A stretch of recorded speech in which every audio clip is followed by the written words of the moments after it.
Madam President, The Republican leader. I ask consent that further proceedings on the quorum call be dispensed with. Without objection. Last week, the Senate began consideration of the COVID-19 Hate Crimes Act. It's my understanding the Democratic leader hopes a final vote on the bill will occur on Wednesday. Earnest bipartisan conversations have improved this legislation considerably behind the scenes. Senate Republicans have helped make the bill better, and I'm confident that with a bipartisan process this week that also includes votes on Republican amendments, we'll be able to continue moving forward toward the outcome the country deserves. Now, on an entirely different matter, last summer our nation began grappling in a renewed way with anger and pain at the fact that our progress toward racial justice remains unfinished. Rightly understood, this is not a struggle against our nation's founding principles and central pillars.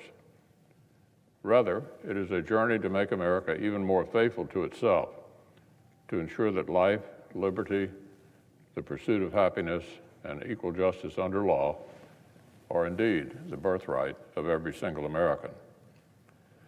Unfortunately, some of last summer's demonstrations devolved into violent and destructive riots.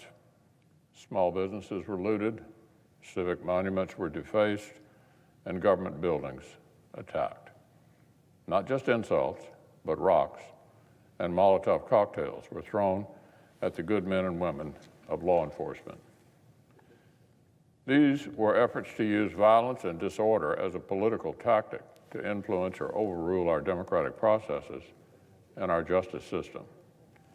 Now, over the last few weeks, Minneapolis returned to center stage with the trial of the police officer who was accused of killing George Floyd last May. Again, the causes of civil rights, equal justice, and the rule of law tell us that this trial and every trial must go forward without social pressure, political considerations, and certainly violent threats playing a role. Every single American deserves a fair trial. This is sacred. You do not balance the scales of justice by trying to tip them. And yet, this past weekend, one Democratic House member from California took it upon herself to visit the protesters in Minneapolis. She said, quote, "We're looking for a guilty verdict." Like somebody window shopping or ordering off a menu, she's looking for a guilty verdict. If that verdict is not reached, the Congresswoman said, demonstrators should not only stay in the street, we've got to get more active, get more confrontational, make sure that they know we mean business. It's harder to imagine anything more inappropriate than a member of Congress flying in from California to inform local leaders, not so subtly, that this defendant had better be found guilty or else there will be big trouble in the streets.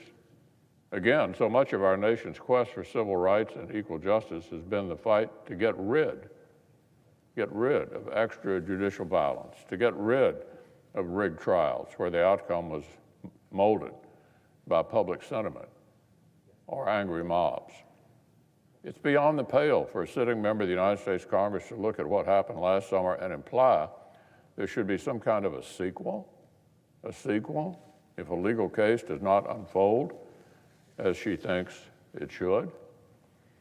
Now, just a few hours after those comments, two members of the National Guard who were on site in Minneapolis keeping the peace were targeted in a drive-by shooting. Thankfully, neither was seriously injured, but let's hope it doesn't take an injury or a fatality to remind politicians that their words actually have consequences. Earlier this year, of course, the country heard many strong opinions from Democrats about whether leaders bear responsibility when reckless words precede criminal violence. Instead of trying to tilt the scales of justice with threats, policymakers should focus on actually making policy.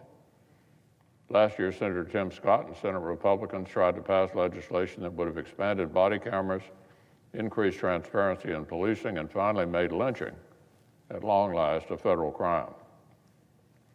Our Democrat colleagues used the filibuster to kill it because it was not anti-police enough. Our colleagues on the far left have enough work to do here in the Capitol without trying to dictate to the judicial branch. Now, Madam President, on one final matter on